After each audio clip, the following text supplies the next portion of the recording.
Hello friends, today's recipe is a traditional Colocasia curry. In this video you will learn how to easily prepare this curry using a variety of Colocasia called Chembu. If you like the video, remember to like, comment and share. Welcome to all friends to a new video of Chef Joji. To prepare this traditional Colocasia curry, about half a kilogram of Chembu has been taken here. Now the Colocasia is being cleaned. The skin is being peeled off. All the Colocasia have been cleaned and washed. Each one is being cut into 2 pieces. Now, all the Colocasia have been cut. It's a good idea to wash them in water again. This helps to reduce their slipperiness. Now a clay pot has been placed on the stove to prepare the Chembu curry. Add the cut Colocasia to it.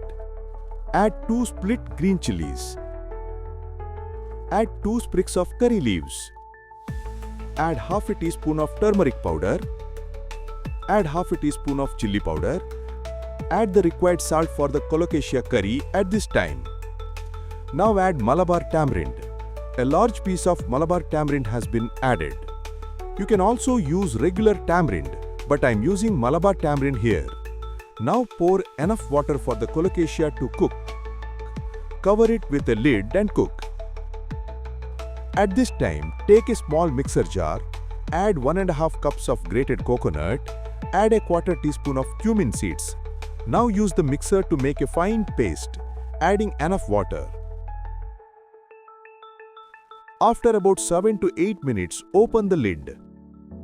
The Colocasia is now cooked enough for this curry. If it is overcooked, the curry will become too mushy.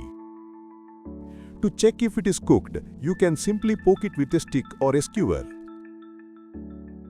At this time, add the coconut paste that we have ground. Mix it well.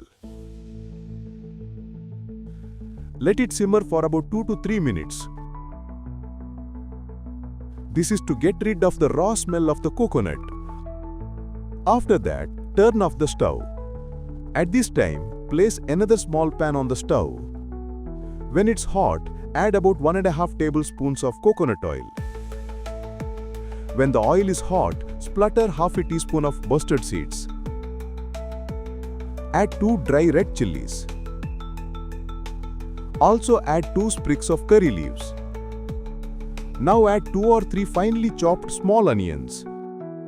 Onions were not added to the curry, which is why they are being added now for the tempering. When it is fried, pour it over the curry. Cover it immediately. After about half a minute, open it and mix it. A delicious traditional Colocasia curry using Chembu is now ready here. This curry is a little loose, but it will thicken later. This traditional Colocasia curry is a dish that we can all prepare very easily. I hope you all liked this video. If you did, remember to like, comment and share. If you are watching this channel for the first time, remember to subscribe and follow the page. Chef Joji's YouTube channel and Facebook page have a lot of old videos, so try to watch them. So, a new video will be coming soon. Until then, bye-bye.